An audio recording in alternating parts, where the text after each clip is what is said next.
Hi and welcome. I'm going to keep this short and simple. Let me show you just how easy it is to create professional looking web graphics with Photoshop once you've learnt the essential design skills. And don't be scared, it's really not that difficult, which is exactly why we've created these tutorial videos to help people like you create all sorts of cool and professional looking web graphics to use on any of your sites. Okay, so what we're going to do is show you just how quick and easy it is to create a profile just like the one you see below on this sales page. Now I've basically started by creating a blank image 980 by 250 pixels with a transparent background. Now let's recreate that image and show just how quick and easy it is. But remember, these tutorial videos will show you exactly how to do all of this. So don't worry if you don't follow everything I do in this video. This is just to illustrate how quick and easy it is to create professional graphics once you've got the right training on the Photoshop Essentials. Okay, so the first thing I'm going to do is click on the rectangle drawing tool, which is down here. Make sure that's selected. Make sure you don't have anything selected on stroke, and all we need to do is create a box that's bigger than our image itself. It doesn't matter the size, just make sure it covers everything. And now we just click or double click on the layer itself, and we go for gradient overlay, and let's click on the gradients available and scroll down and choose the one I want. I'm going to go for this last one down here. Click on OK. Now at the moment it goes from dark to light, and I actually prefer it light to dark, so I'm going to click on the reverse to upturn it so it's actually from light to dark. Then if that's not dark enough or not light enough, I can play with the scale to get it to where I want. I'm going to go with 120 and click on OK. Okay, so now I'm going to add an overlay effect. So I'm just going to open up my folder where I've got some overlays, specifically wavy lines, which is the one I'm going to use. And I'm going to move that down out of the way a bit so that I can get to the layer, and I just drag and drop that layer onto the image itself, and I can move it around to get where I'm happy with it. And maybe I want to actually stretch this out a bit, so let's pull it out so I've got less waves going on. Now the other thing here is I probably want this slightly lighter so that it doesn't interfere with my other images on the header. So I'm going to change the opacity. Let's get it down a bit to around 55%. You can see that's actually now a bit lighter. Now I'm going to create a reflection, so I'm going to run an action script. Now I've only got one here to keep things simple, but all I need to do is click on Start and then choose Run, and it'll open up the page or the box for that. Then I'm just going to grab the item, the object that I want to run that on. I'm going to move it down here so I can see what I'm doing. I'm going to grab the particular layer that I want to run the action on, drop it into there, choose Render, hit play, it runs, and now have my object with my reflection. And now all we need to do is pop that reflected object into my header. So let's move it down here so I can see what I'm doing.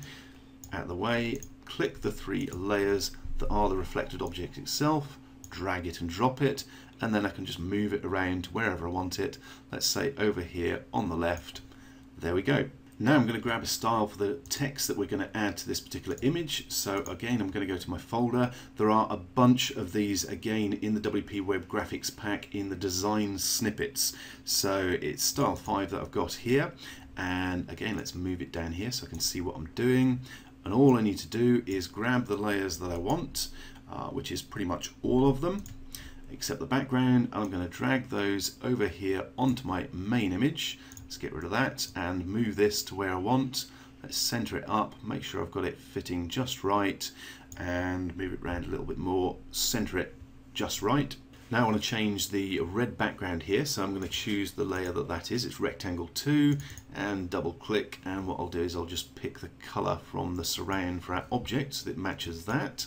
Obviously we also need to change the color for the text, so let's go to that and double click, and we just need to go to gradient overlay again and pick a suitable gradient overlay. Let's go for something a bit darker. Let's go with that one, click on OK and click on OK.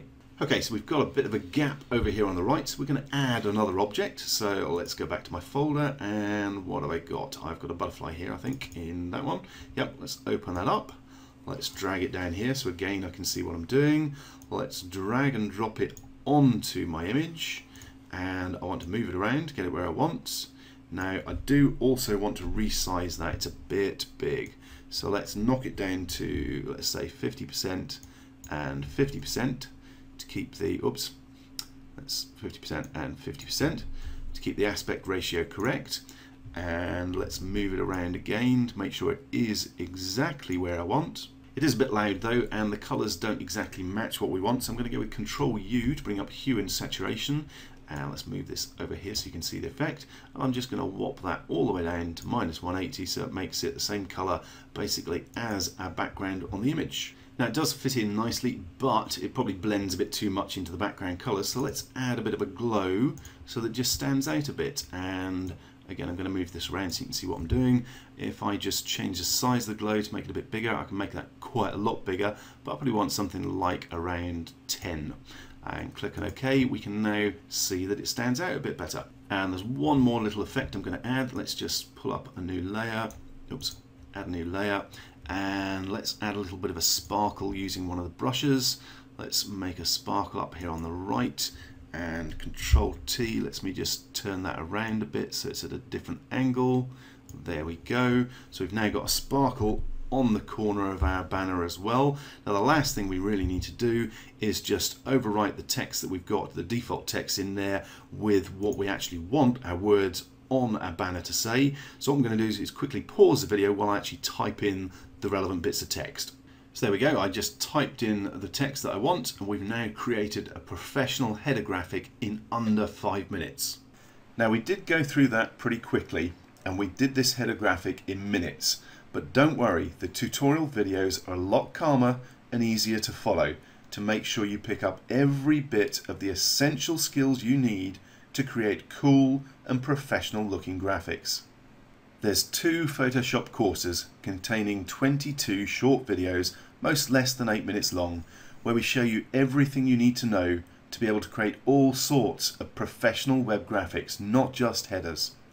And for a limited time, we have also enclosed 2 tool packs containing some of the best Photoshop everyday tools and resources, plus a huge graphics bundle exclusive to PS Masterclass customers.